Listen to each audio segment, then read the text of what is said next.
celebrating the SDGs, I would like to first of all call on the country representative from UNESCO, that is Dr. Jean-Pierre Ilboudo, to give us the welcome remarks on this day. Ladies and gentlemen, your UNESCO representative.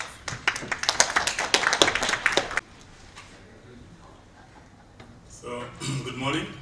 Good morning. My task is to deliver the message of Ms. Irina Bokova, the Director General of UNESCO, on the occasion of this celebration, the International Day for Universal Access to Information. In a globalizing world, access to information is vital to build more inclusive, sustainable knowledge societies. This is the message of the International Day for Universal Access to Information, focusing on the key role that access to information plays in taking forward the 2030 Agenda for Sustainable Development. Access to information is a fundamental right. It allows women and men to understand, to participate in creating and sharing the knowledge they need to contribute fully to society. It is a condition of informed citizenship, helping to hold government accountable, and it is also a driver of innovation and creativity, widening opportunities for all, especially for girls and women. Being informed starts with the commitment of governments to develop, promulgate, and enforce policies and laws on the right to information to guarantee the respect of this human right. This requires efficient implementation mechanisms and a culture of transparency, access all types of institutions. Citizens need also to have the critical thinking, literacy, and digital skills required to access, analyze, and use information in different ways, offline and online. This is why UNESCO calls on all governments and partners to leverage the power of information and communication technologies to help achieve Sustainable Development Goal number 4. And I'm quoting, inclusive and equitable quality education and promote lifelong learning opportunities for all, end of quote. Access to information is also about promoting development of content that will be relevant, local, and multilingual. All of these calls for proactive policies and strong partnerships at all levels. The International Day for Universal Access to Information is also an opportunity to renew our commitment to freedom of expression and the safety of journalists. The media play a crucial role in facilitating access to information to citizens and in monitoring important social issues while enlightening their audiences with insight and knowledge, and there cannot be universal access to information without free and independent media. Access to information is not only a goal in itself, it is also a key contributor to the realization of all other sustainable development goals.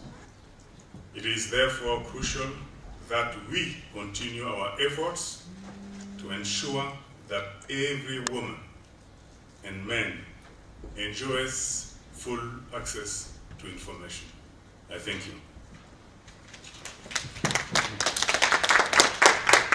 Program Director, kindly allow me first to express my gratitude to the organizers of this event. At the opening session of the conference, which coincide with the commemoration of the International Day for Universal Access to Information. I am indeed honored. A good starting point for this address is to share with you, secondly, my understanding of good governance, which is generally defined as, and I quote, transparent and accountable management of human, natural, economic, and financial resources for the purpose of equitable and sustainable development, unquote. The fundamentals of good governance are transparency, accountability, responsibility, and inclusiveness or fairness. I will limit myself only to transparency and accountability. Transparency is the ease with which an outsider is able to make meaningful analysis of government's actions. It is a measure of how good management is at making necessary information available in a candid, accurate, and timely manner. It reflects whether a client obtains a true picture of what is happening inside government. Accountability is based on the idea that people have the right to hold government answerable for its failures and credit it for its successes. Accountability rests on knowledge and information, and thus on transparency in governance mechanisms. People need to know about the function of government to hold it answerable, and government needs to provide access to such information. Freedom of information, or the right to access information, is defined as the universal right to access information held by public bodies. It is the touchstone of all freedoms, as it embodies the right to know, to make free choices, and to live an autonomous life.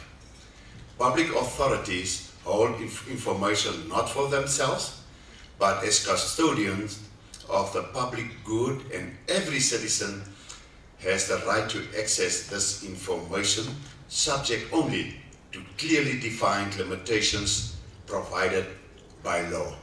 Information is thus the currency of transparency. Freedom of speech and expression under Article 21(1) of the Namibian Constitution specifically include freedom of the press and media, but excludes freedom to seek, receive, and impart information and ideas. Although freedom of information is an extension of freedom of speech, last mentioned right does not confer a right of access to information per se, and does not compel public authorities to disclose information against their will. The Namibian Constitution, unlike the South African, does not expressly provide for a right of access to information. However, Namibia is compelled to enact national legislation to give effect to the right of access to information. Such an exercise will enhance the free flow of information to citizens in order to influence government's policies by debating its decisions, which will eventually lead to greater public transparency and accountability, as well as strengthening democracy. The adoption of access to information legislation and putting the responsibility for its operation in the hands of the Ombudsman will bring about a convergence of access to official information and an independent review of officials' administrative conduct. It will greatly enhance the effectiveness of the Ombudsman's role in enhancing transparency. Non-responsiveness in the public administration is linked to the culture of secrecy in the state and private institutions. We will only have a responsive administration once a culture of secrecy is replaced by a culture of openness or transparency. This may sound like an academic argument. because access to information legislation does not guarantee that it will be implemented or contribute to transparency and accountability. However, it will be a valuable tool in the arsenal of the Ombudsman, because the Ombudsman must then ensure that the provisions of the legislation are scrupulously complied with by the administration and its officials. Sanctions for not complying with the provisions of the law will strengthen the Ombudsman's enforcement power. A word of caution. Experience has taught that by simply passing laws does not guarantee that they will be implemented or contribute in themselves to accountability.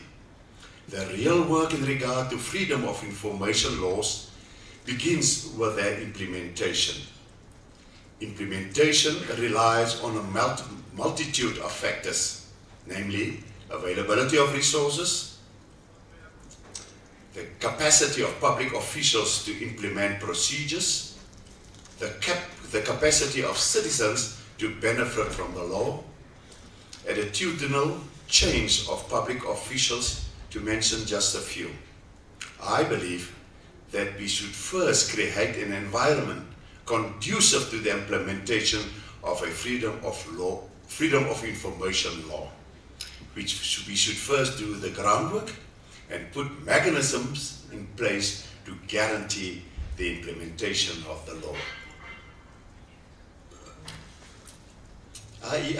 You know yourself, let me just stop here and interrupt myself. You can go to any ministry and ask for information. You will be sent from here to whatever place. There's no information officer who can assist you. There's nobody want to just walk into or ask his or her colleagues what should they do, where will they get information. Having said that, I like what I have learned about the Internet Governance Forum.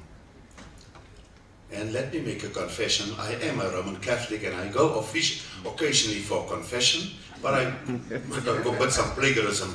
The IGF serves to bring people together from various stakeholders groups as equals, but not to make decisions or negotiate. Rather, they discuss, exchange information, and share best practices with each other. While the IGF may not have decision-making abilities, it informs and inspires those who do. I hope that is correct, that statement is correct. The forum facilitates a common understanding of how to maximize internet opportunities, use them for the benefit of all nations and peoples, and address risk and challenges that arise. Part of the value of the multi-stakeholder approach is both agreeing and disagreeing on various issues and encouraging participants to show respect and listen to each other's arguments, positions, and needs. The IGF identifies issues of concern and put them on the international policy agenda. It informs the decision makers and shapes the policy making processes of other institutions and governments. I trust that the NAM-IGF will live up to the expectation as a go-to place where stakeholders will gather to identify some of the challenges facing our nations and find solutions which will inform the decision makers. In conclusion, may I wish you speed, strength and hope in all your endeavors and to thoughts of a better society we all trying to build. I thank you for listening to me.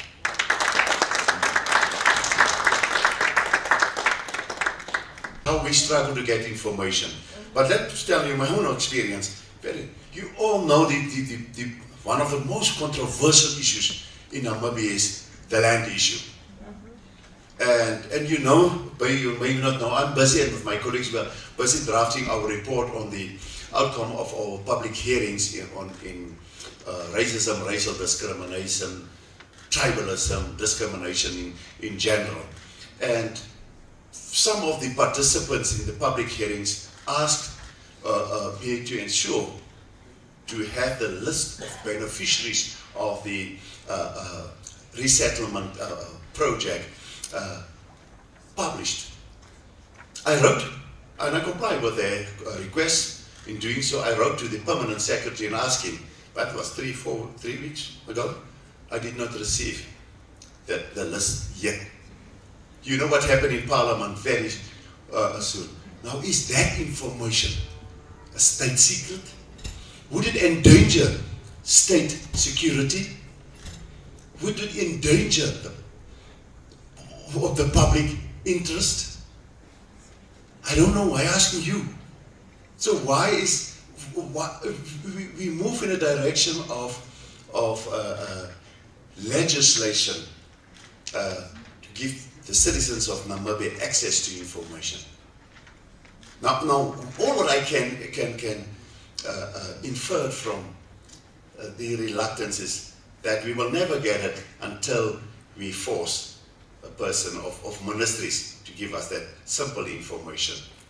So I don't know how far the ministry responsible for the legislation is, but I hope we can have it very soon. Because it's a costly effect to take a ministry to court in order to compel the ministry to share the information with us. And that is not a thing which one is likely to do. But I hope this exercise, which you are busy with here, commendable, and I hope that can inspire the minister and his team to move on much quicker for the implementation of the adoption of that legislation. I could not be here yesterday to hear his speech, but what I read in the newspaper is very encouraging, that he will now go to Parliament and compel his colleagues to provide us with the information. Very encouraging words. Thank you for the opportunity. Universal access, to information. I'd like to call on Natasha Tibinyane, who is going to give us MISA Namibia's Transparency Report. They started this in 2009, and in 2017 they're still continuing in terms of how's the public accessing information. She'll give us a brief overview. Natasha Tibinyane, ladies and gentlemen. Access information from public institutions. I joined MISA in 2013, so I've been part of this project since 2013. So I'd rather just reflect on the years that I've worked with researchers doing this assessment. And as I said last night, we have noted an improvement in some institutions, and I think a lot of that has to do with the Action Coalition, the action campaign that we've been running since 2013, which is MISA, and it was MISA, the Institute of Public Policy Research, inside Namibia magazine, and now we have a coalition of about 9 organizations, including the LAC, the Namibia Media Trust, and the campaign has grown since 2013. We have worked as partners with the Ministry of Information and Communication Technology since 2013, and even our partnership has improved year by year. So I hope that our partnership will just strengthen, and now that we've added internet governance to the agenda, I really look forward to our multi-stakeholder partnership with the Ministry of Information to continue and strengthen. So let's,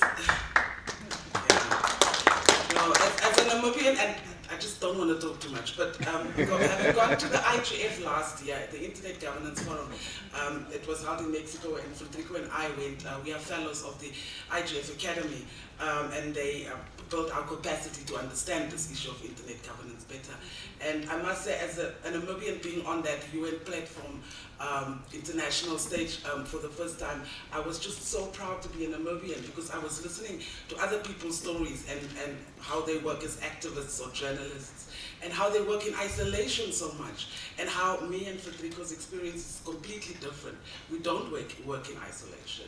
I'm an activist, I'm a journalist, I'm not scared, I tell government when they upset me, but yet the door is always open, and I really, really hope that this will continue. So let me get back to the report. The studies that we did this year, we evaluated the Ministry of Poverty, Eradication and Social Welfare, the Ministry of Environment and Tourism, the Ministry of Industrialization, Trade and SME Development, the Namibia Financial Institutions Supervisory Authority, NAMFISA, the Communications Regulatory Authority of Namibia, CRAN, the Namibia Statistics Agency, NSA, the Electoral Commission of Namibia, the ECN, as well as the Ministry of Justice. I will, at the end, announce which public institution we found to be the most open and which public institution we found to be the most secretive. Some highlights from this year's report. Requesting information as an average citizen was mostly frustrating, as the majority of institutions were unwilling to respond. Some public bodies acknowledged receipt of the request but did not respond with the actual information. What we do is we do two types of assessments. We assess your virtual, your online presence. Do you have a website? Are you on social media? We assess how you engage on social media and on the website. So there's like a checklist that we do for the website. And then the second part of the assessment is a request for information. So what we do usually is we pretend to be a media student or some student that's doing research, and then we send questions to the institution, and then we assess on how they respond. So other institutions, however, seemed happy to provide helpful answers swiftly and eagerly. These institutions give hope to a brighter future for access to information in Namibia. Another highlight, government has on numerous occasions expressed its intention to pass an access to information law by today, but this has not happened. But as I said yesterday, the Ministry of Information has achieved a lot of its Harambee performance agreement targets. And as I said the day before on NBC National Radio, I'm not going to be too hard on the ministry as a result, because other targets were met. And another thing that also is encouraging when it comes to the access to information law is that the Action Coalition and other partners, the media and civil servants themselves, we were in a room together for 5 days last year, and we were together working with the Ministry of Information, developing the first draft of the bill. We revised the information policy. We started the development of a communication strategy. So if we started out so well, so I just hope, I can't wait for the bill to be tabled in Parliament though. Honourable Minister, can we please have the bill tabled? Then we have several secrecy laws which limit citizens' ability to access to information, and we have been calling for these secrecy laws to be repealed for the last couple of years now. And when our colleague from NAST yesterday said that let's just pass the cybersecurity, the electronic transactions and cybercrime bill, and if there are things to be fixed, we can fix it later on. And I was just thinking, no, we shouldn't pass laws that we know are problematic, because we know that the repealing of those problematic clauses or laws also takes a long time. So let's rather have no law than a bad law and work on passing a good law. And as Action Coalition, we promoted the use of the AU model law on access to information as the foundation. So I hope that the bill that will be tabled in Parliament by Minister Tweya will reflect the AU model law on access to information. A highlight from last year in terms of access to information, not a highlight, a downside to last year in terms of access to information was towards the end of the year in November, there was a cabinet directive adopted in 2016. A cabinet directive adopted where it was made clear that government information they must be prioritized with the Namibian Broadcasting Corporation and the New Era. So if there's government information, government communications officers must prioritize New Era and the NBC in terms of who they provide the information to first. And of course, we as the Action Coalition and as MISA expressed our concern with that because it negatively affects people's right to access to information. So, I'd like to conclude by announcing the most public institution, no, let me start with the most secretive institution in Namibia, and secretive not in the sense of we don't want to give you the information. I think in this case, it is an issue of capacity. I think that this ministry needs capacity in communication because it was the lowest score I've seen in years. And that is the Ministry of Justice, and they had a score of 2 out of 40. Yeah, the Ministry of Justice doesn't have a way. They basically, if you Google the Ministry of Justice now, you will find like a few news articles. That's like the only virtual presence you'll find. So I hope that we can also find ways as civil society and as media and as just people that want to build a better Namibia to how we can work together to build governance capacity.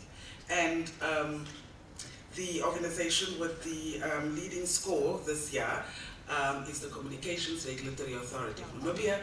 They scored a very high 35 out of 40. The Communications Regulatory Authority had, it's obvious, with a score of 35 out of 40, they had a lot of ticks right, and the public relations officer was on the ball. She responded to those questions the same day.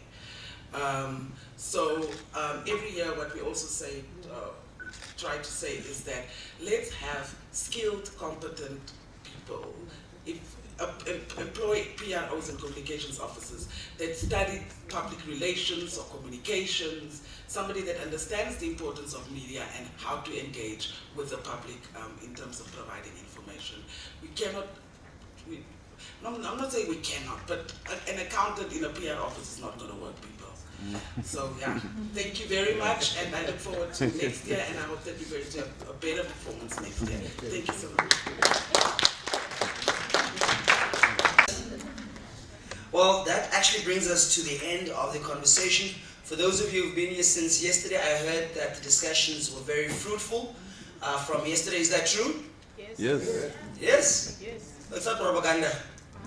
No. Okay, no, then that's great.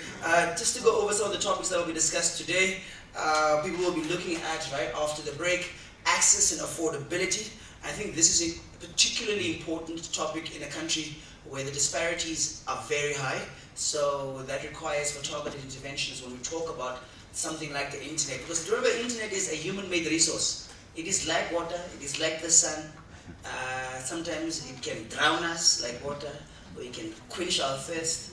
So it's important that we have a framework that involves multiple stakeholders that come along and agree. So that's an important conversation that's going to start off the day, access and affordability.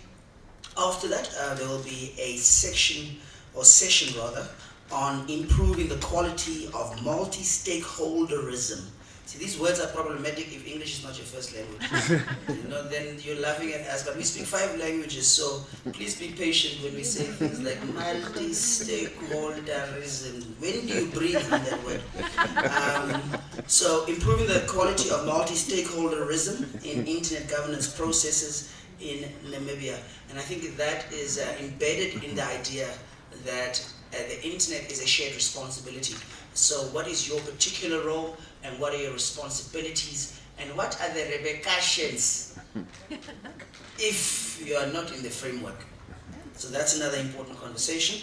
At the end, Mr. Frederica will bring it and package it all for us, and the business session that will look at the future and nature of the Namibian Internet Governance Forum, which was launched yesterday. These aren't baby steps, these are giant steps that are being taken. So let's please give the NAM-IGF a round of applause for these 2 days and bringing this discussion to fruition. To NAM-IGF organizers, a round of applause. And with that, as the Director of Ceremonies, I will end with a quote that I always end, which is, remember, if we want things that we've never had, we have to do things that we've never done. So you can't teach old dogs new tricks. Thank you.